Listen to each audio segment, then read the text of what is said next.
right, we're now ready to begin the Clemson press conference. We're joined by head coach Brad Brownell, student athletes Nick Honor, and also P.J. Hall. Coach, if you want to start us off with an opening statement, then we'll take questions. Yeah, good win for our team. Proud of how we defended. I thought we guarded exceptionally well today. They're hard in those ball screens. They do a great job of getting downhill. I thought PJ and our post players really did a good job of leveling some things off. Kind of a game that was bump and grind for most of the start, but our guys just kind of hung in there, and I thought we got better flow the longer it went. PJ really helped us get off to a good start offensively, and you know, we kind of played with a lead through most of the second half. They made a nice little run, and then give our guys credit, we were able to answer. Nick was terrific, 2 big threes back-to-back. Chase hit a big three, and Al hit a big three, made enough free throws down the stretch to get a good win. So happy for our team. We've really hung in there this year. You know, couldn't be more proud of these guys. If you have a question, please raise your hand and we'll get a microphone to you. If you have a question on Zoom, please use the raise hand function. Go ahead, David. Brad, 13 minutes for PJ on Saturday, 31 and change tonight. Was there a game plan in managing this, or was it just playing like it was normal? Yeah, I really hoped I was going to try to play him 25, 26 maybe today. We had a couple freshman bigs maybe not play quite as well as I would have liked to kind of steal a few more minutes. And, so I talked to him, and, he's ready to go. It's great to think about, hey, the next game. You got to win the game you're in. We'll wake up tomorrow like we have pretty much all year, and PJ will tell me how he feels, and the trainer will say how much he thinks he can play, if he can play, and if he can, he won't. But, yeah, that was probably 5 or 6 more than I would have liked. But I think PJ would tell you in the moment that, he wants to win the game and be out there. So we're going to go to the right side of the room here. This question's for PJ. Coach mentioned the bump and grind early, and you spent a large chunk of the final stanza of the game playing with 4 fouls. What was your mentality out there as NC State was able to narrow the gap a little bit? Don't foul. I was making sure vertical, be out of the charge circle. If I do jump, keep my arms up, don't lean forward. Keep contact off the arms, chest them up when they drive down the lane. Sebron's great at getting into people's chest, then going up and finishing at the rim. So I was making sure that whenever he got to the rim that I wasn't, causing a whole lot of contact. So that was a huge point. Also in a lot of our practice leading up to it. So, down the stretch I was making sure that I wasn't just enforcing contact. They were bringing it to me. Yeah. We're going to go to the front left here. Just for each of you, just the importance of staving off the, obviously what NC State tried to do at the end of the game with second chance opportunities. Coach, just how important that was, and to each of the players, just what you could say about making sure that you stayed poised on offense and got those opportunities. Nick, how about you start us off with that one? All right. Well, in practice, you do a good job preparing. Our scout team does a wonderful job helping us, try to, as best as possible, to be like those teams we're going up against. But I think it just goes on, like, as the season goes on. I think this was our 32nd game maybe. So as many teams we played, we've seen a lot of different styles. So just, being poised was,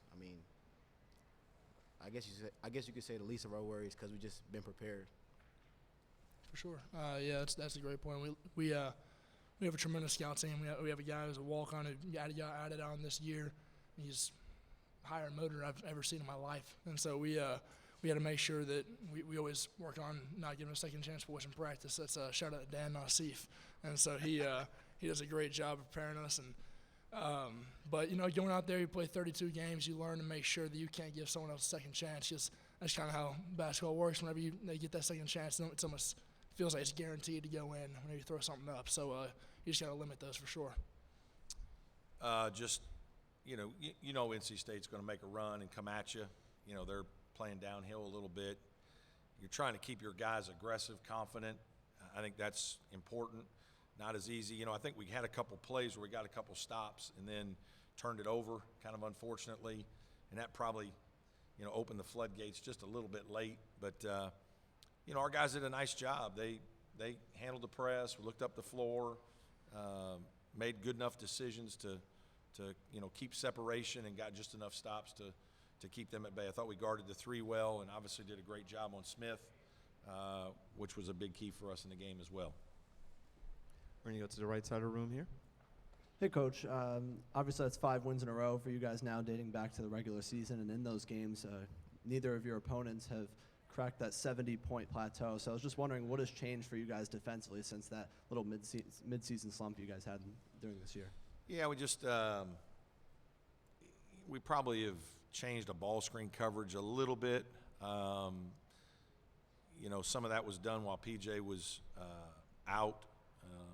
You know, we had to sacrifice a few things with PJ not being able to move quite as well and practice as much. And when he went out, with our young, bigger guys, we did a little bit more, became a little more aggressive in certain things. And I think that helped. PJ's fought to do that, you know, and did a nice job today. So I think, you know, those things are probably the difference in our defense being a little bit better. We're going to go to the left side of the room here. Yeah, Coach, you have Virginia Tech now, who you just saw on Saturday. What are the challenges and what are the advantages of playing a team you just saw the other day? And what did you like about the way you guys played defense in that game on Saturday? Yeah, I thought we played about as hard and as well as we could play defensively against a very good Virginia Tech team. They have great poise, experience. Their big guys are, you know, they're not only talented, they're really smart. They're high IQ players. But I love the way we competed. Our guys fought like crazy in that game.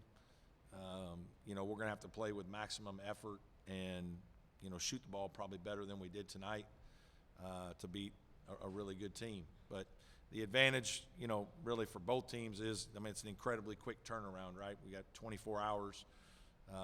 Having just played them, have a good feel for what they do. They're going to know what we do. I'm sure they've been practicing for us in NC State for a couple days, but that's, you know, a slight advantage that somebody we played. You know, NC State we hadn't played till early January, so you kind of had to go back and figure some things out.